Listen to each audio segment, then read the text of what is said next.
Хей, здравейте приятели, аз съм Айханин Фая. Сигурен съм, че поне веднъж през живота си сте били на сватба. Също така съм сигурен, че имате обща семейна снимка, заснета от фотограф. Ако имате подобна снимка, ще ви помоля да я отворите и много внимателно да я анализирате.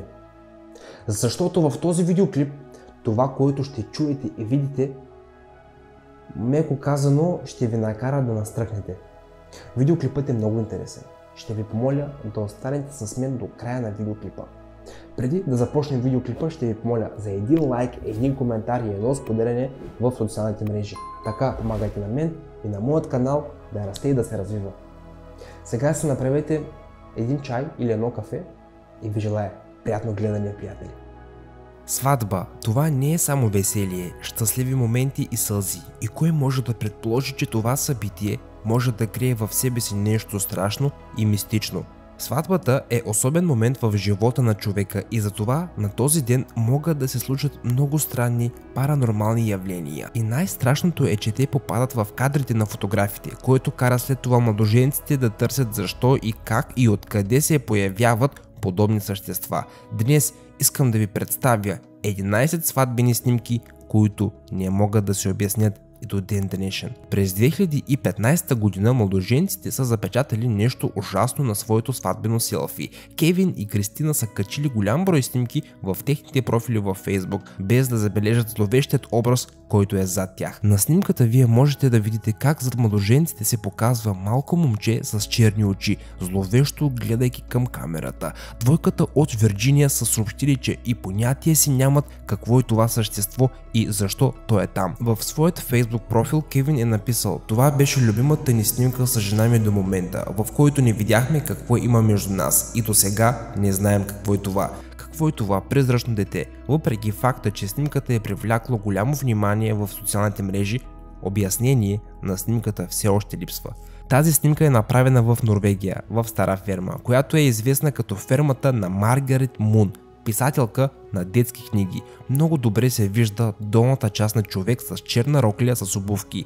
Фигурата изглежда частично приповдигната над земята. Професионалният фотограф, който е направил снимката, е твърдял, че на сватбеното тържество никой не е бил облечен с черен костюм или даже нещо подобно. Той също е споделил, че никога до сега не му се е случвало да заснеме нещо подобно. А сега погледнете тази снимка. Това е Маргарет Мун. Тази снимка е създадена преди да почине на 20 януари 1931 година. Вижте само черната пола и нейните остри обувки. Как мислите, успял ли е този фотограф да заснеме духа на Маргарет, който се е скитал из фермата? Напишете долу в коментарите.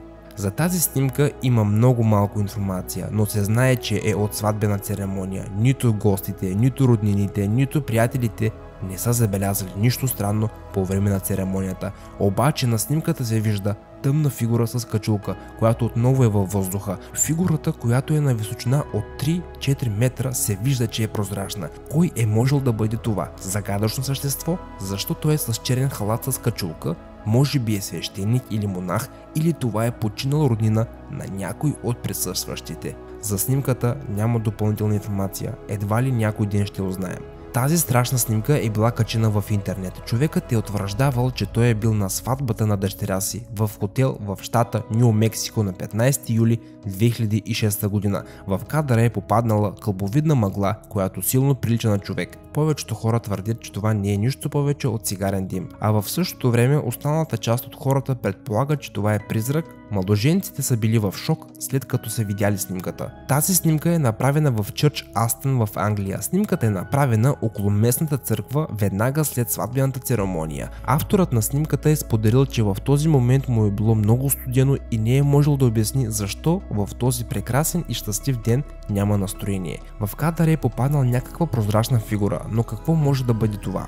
Възможно починал роднина на някой от присъстващите или дух, който така или иначе е свързан с тази църква. Без допълнителна информация ние никога няма да узнаем какво е било това. Тази сватбена снимка е изплашила ужасно много младоженците от Сан Антонио, тъй като те са си нямали понятие, че в тяхна близост се крие клон. Снахата на име Мондо не е можела да повярва, че на кадъра се е появил клоун-убиец. Оказва се, че мъжът е помолил своят брат да се облече като клон-маняк и да се скрие около тях на снимката. Изображението се е държало в секрет цяла година, след което мъжът прави подарък на съпругата си, а тя е имала особен страх към клоуните. Нищо не плаше толкова много, колкото страшен клоун с нож в ръката. Да направиш снимка от близкият покрив е гениална идея. Фотографът първоначално не е осъзнавал, че е заснел много по-страшен кадър. В задната сграда може много ясно да се види 12 ужасяващи фигури, които са застанали една до друга на балкона на първият етаж. Когато снимката е била публикувана в интернет пространството, снимката веднага е започнала да се разпространява вирусно. Какво правят тези същества там? Кой наблюдават? Може би фотографът неосъзнато е заснел някакъв зловещ ритуал. Оказва се, че фигурите са били част от художествената изложба с названието Богиня Фортуна, но все пак това прави снимката много страшна и плашеща. Тази снимка е направена в края на 1990 година на една сватба в щата Минисота. На снимката са мистер и мисис Мартинес. Те са утвърдили, че не са забелязали нищо странно на снимката. Само 8 години след сватбата им те забелязват нещо ужасяващо на задният план. На задният план се вижда страшна и странна кучешка муцуна малко над лявото рамо на мистер Мартинес. Семейството са споделили, че на сватбеното тържество е нямало кучета или каквито и да е било животни. Господин Мартинес, който по това време се е борил с наркозависимостта, е споделил, че снимката е била по-скоро като знак, за да приключи със своята наркозависимост. Предполагали са, че това е някакъв демон, който се е вкопчил в него. Сега той носи снимката винаги със себе си и я показва на хората, споделяйки им за злото, което може да застигне всеки един човек. Експертите са изучили и са направили анализ на снимката и са заявили, че снимката не е обработвана, а се явява реален кадър. Анализаторите пък са твърдили, че на този ден е имало куче за тях. Но как? Как, като даже семейството е убедено, че е нямало куче на сватбата? Дали кучето се явява някакво демонично същество? До ден днешен никой не може да отговори на този въпрос. Тази снимка е заснета през 1972 година от професионален сватбен фотограф, който е снимал всички гости по време на сватбения ден. Но един кадър е малко по-специален. На кадъра има 4 човека, но ако се вгледате внимателно, ще забележите петия човек в кадъра, който се е скрил зад единият мъж. При увеличаване на снимката може ясно да се видят краката на неизвестното същество. Имаме всички основания, за да мислим, че на кадрите е заснет истински призрак.